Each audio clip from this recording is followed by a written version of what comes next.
Hello, everybody. Welcome to Read a Friend's Heart. Thanks for spending just a few minutes today with me. The snow is back, and I keep thinking about the difficult places so many of us are in, and the fact that we need to hold steady, do our work, and love one another as best we can.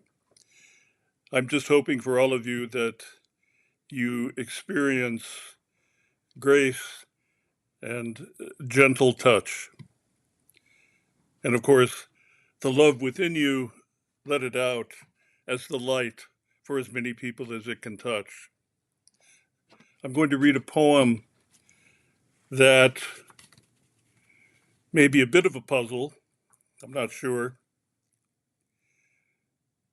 And I'll say a little bit about that when I finish. It's called The Thing. Two boys jumped off their bikes, letting them drop on their sides over the curb, and looked at something in the gutter. It had rained all night, enough to back up sewer lines. The boys were looking at something. A man watched through a picture window. He sipped coffee and was just back from a 5-mile run. He was still sweaty, but it was good sweaty. Endorphin sweat. Out he went to join the boys, who were so rapt they didn't notice him. "Hey, boys," he said, sounding jaunty. "What you looking at?" He joined them, looking. "What is that?" he muttered, knowing the boys wouldn't know. The drainage pipe that ran from his house oozed water and sludge, and in the gutter lay what? It wasn't excrement exactly, or a toy tangled up in a knot of worms. Parts of it were brown, other parts the color of putty. There was something about it that kept them from poking it with sticks, though he feared that the time for sticks would come. He saw that the boys were thinking, "It came from this guy's house." So he blurted, "That's not mine." He made himself laugh. That was a good release. He laughed, and the boys laughed. They joined him. They all laughed. It was good to feel 10 again, the man thought.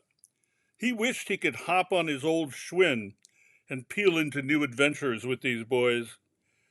Instead, he walked inside, joining Catherine, his wife, in the kitchen. She looked at him, her face a cloud growing darkness, the way a bodybuilder bulks up before a competition. "What's so funny?" she asked. He dreaded telling her. "Our drainage pipe backed up and spit out something big and nasty," he said. Two boys and I were looking at it. "Well, what was it?" "Not sure." Catherine walked to the front door and went out.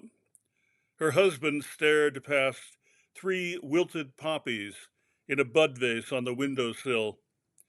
Catherine came back to him, almost snarling, as she said, "You want to ask me something?"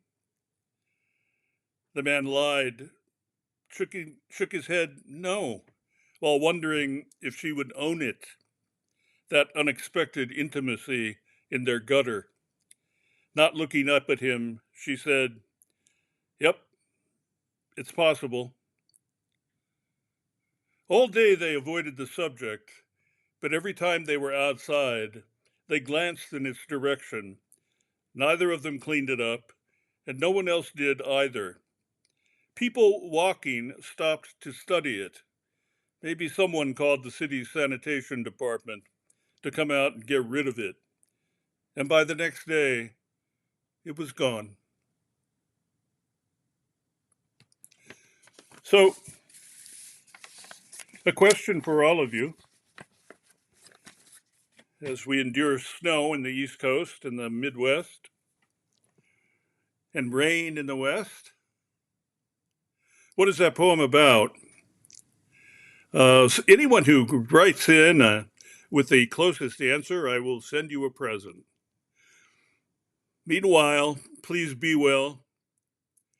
Blessings to you. Namaste. Until next time.